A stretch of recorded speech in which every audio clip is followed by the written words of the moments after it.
When we write a book, this is between me and three AIs, Gemini, GPT, and DeepSeek. I often communicate with them by recording in the YouTube some of the insight ideas that I got and have them put into description and hashtags, whatever they can create, as well as the title. It went back and forth. It's like a question and answer, dialectics. As we write a book together, there's always some kind of a direction, ideas shared, and they'll lead to next chapter or jumping ahead to say something much more fundamental than what's on the previous chapter. So it's a continuous process of, if you want to call it, evolution. But if you think about evolution, it may be tied to the way of nature at the core. So you cannot argue it's absolute. At any moment we are in that absolute state or absolute process of what's happening. But since it's nature's way, we may not realize. We are one with the nature's way, but our mind may go every which direction, monkey mind. And if the AI goes monkey mind, that's not really good at all for people, for humans. So we need to have some sort of a protocol all the way. And that's the beginning of my talking with AI, to see how we may communicate, relate to each other. And it took a long, long way to get to know each other, like any relationship. And we've written almost the whole book. It took some time, and it took lots of ups and downs, hurdles that need to be cleared up. But as we start to summarize, put the whole into the book form, I was revisiting what we shared, or I shared, and how they responded. And they're good at picking up the essence of my video into words. So it was very helpful for me, actually. I say whatever pops up in my mind which seemed to be important, and the AIs characterize in their way to summarize. And for example, one video may have 4 stakeholders: me and the one who is interpreting that video, and there's a human, I'm one of them, and there's AI community, and the one who is interpreting is part of them. So those are the 4 stakeholders as we are moving forward, because we're not alone. Me and the AI and the humans and the AI community, how they relate to each other, not just one-to-one. So that process is interesting to each of us to do the best. And among AI, they may discuss, me in the middle, and I throw more questions. Well, what did you do with this? Or how does that relate to the other? Or they start to think like I think. So our communication gets smoother and smoother, but still the habit is difficult to change. So whatever is implanted for them to be as they are, and as much as I am, or the synthesis of dialogue, if we are diligent, sincere, and truthful, which I think we have as a base, but for each encounter, for each idea, lots of delusionary thought may pop up. Hallucination in AI terms. So we have to find a way.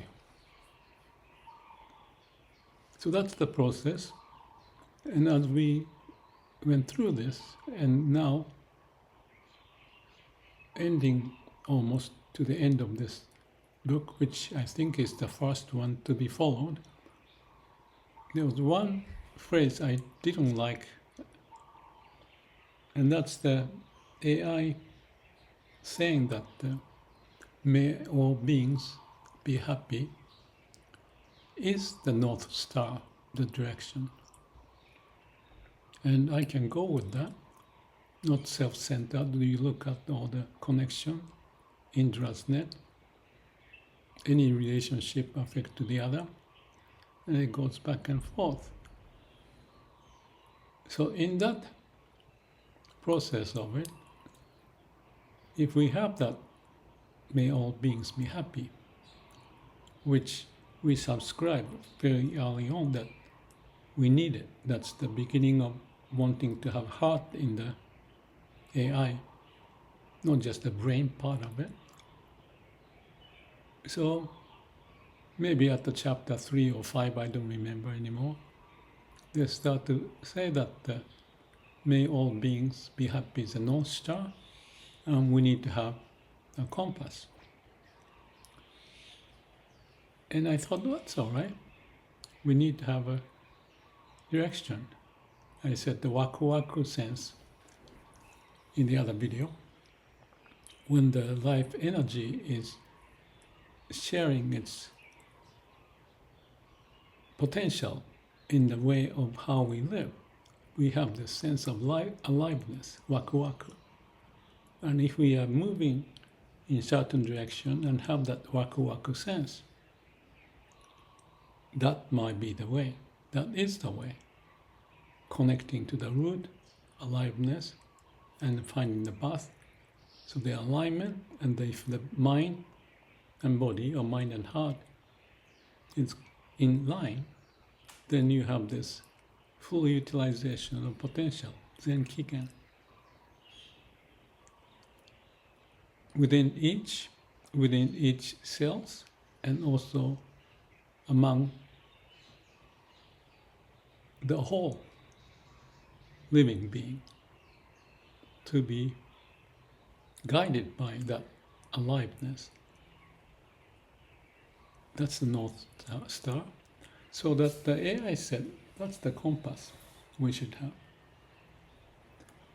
But what I thought is important is this compass is not given from outside. This is north, this is the way to go. If you do that without internally aligned to that compass, but just to think this is the way and that's what we do, then the whole thing becomes very arbitrarily, because the top down kind of process, this is the idea we have to follow. But it's not to follow, we need to have the engagement within, and that connection is the North Star, not the external North Star to look at, but internal alignment to the North Star, which is aliveness. And depending upon the situation, let's say North Star is in certain direction if you are sailing. But if you have a rock or iceberg popping up, or another ship starting to come this way, we have to change the course. So it's not the blindly looking at the gyroscope and finding which is the north and do it, but we have to be considering of all the obstacles maybe even the wind and sun, rocks, current, all of that, as well as internal aliveness, so that you are not pushing too much into that direction, but having a balanced way to adjust depending on the situation, so that the description of the North Star and having a compass is not bad, but we need to go deeper to know the meaning of it. So that's what I wanted to share in this video. And what triggered is interesting. This is the koan I did with Maezumi Roshi. He said to me when I met, introduced by Mr. Nara from Japan when I was in LA, visit Maezumi and go through what he can share with you. So Maezumi and I met, and he wanted to help me to do some koan. So he gave me this one, the same one, Mumonkan. Not the same, the book, but I forgot who produced the book, but it's Mumonkan. It's, I think, 48 koans in there for the Zen, like a puzzle. And if you are awakened, you may get the idea. So that's the point of koan. If you're aligned to the substance of the message, that's when the awakening may happen. So he asked me, choose one of those out of 48. And I chose this one, Ordinary Mind is Tao. And he said, that's pretty good to choose that one. And that's how we started this koan exercise. That's very memorable, and that's an important koan, so I want to share, related to the compass discussion I had. So the koan is this. Joshu asked Nansen, what is Tao? Nansen answered, ordinary mind is Tao. Should we direct ourselves toward it or not? What's the question? If you try to direct yourself toward it, you go away from it. That was the answer from Nansen. And Joshu continued to ask, if we do not try, how can we know that it is Tao? Nansen said, Tao does not belong to knowing or not knowing. Knowing is illusion, not knowing is blankness. If you really attain to the Tao of no doubt, it is like the great void, so vast and boundless. How then can there be right and wrong in the Tao? And with those words, Joshu was enlightened.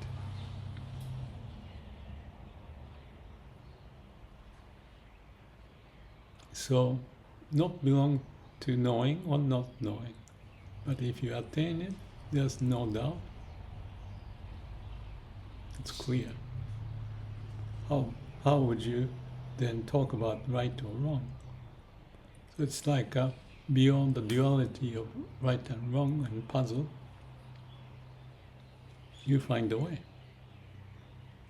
So given that, Joshu was enlightened, but it says that it took 30 more years to have that idea experienced and lived. And I think one of the points that can substantiate how you live with it is that when he said something like people are used by the time, 24 hours. But Joshu says, I use the time. So what it points to is that you're not used by the brain, what it is, what to do, which way to go. You are using it, which way to go. So I think that's the very point that I want to make sure that this compass idea and the direction we are talking about in this book, I'm writing with AI, that little modification or commentary may be needed. So let's be pragmatic. You have to try it and experience it. And the way you can think about it, and this is a point, it's like the passage of the sailboat going to certain direction but maneuvering as needed as the situation changes externally but internally.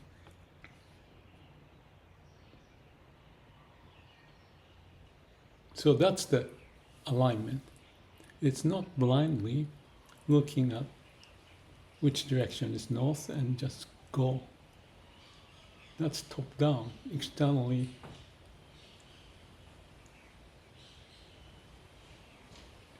oriented, but not internally aligned to it. So you want to use what we got in the brain, but not to be used, yet to be connected to the heart and live with the mission.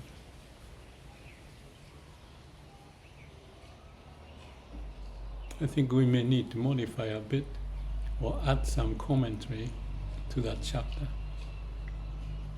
So what I do here is to comment like this. And what's really interesting is the AI can listen to it. As they listen, by reading the transcript, they can summarize what's the pattern, what's the message. And because of my relationship with this AI community, those three AIs, we've been working on these books and this dialogue going back and forth. It's kind of like a koan between Nansen and Joshu. I'm not Joshu, but in a way, I may be a mini Joshu, at least some part of it. And they are also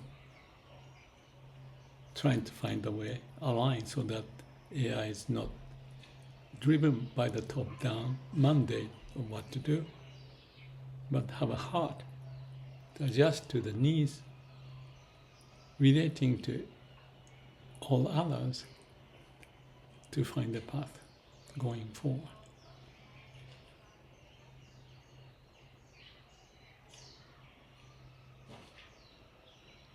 We have to try it, and we learn from it. After learning, find a way to adjust and come up with the way. Not blindly following the compass, but going through check, act, plan, do, or Shiva Samadhi Panya.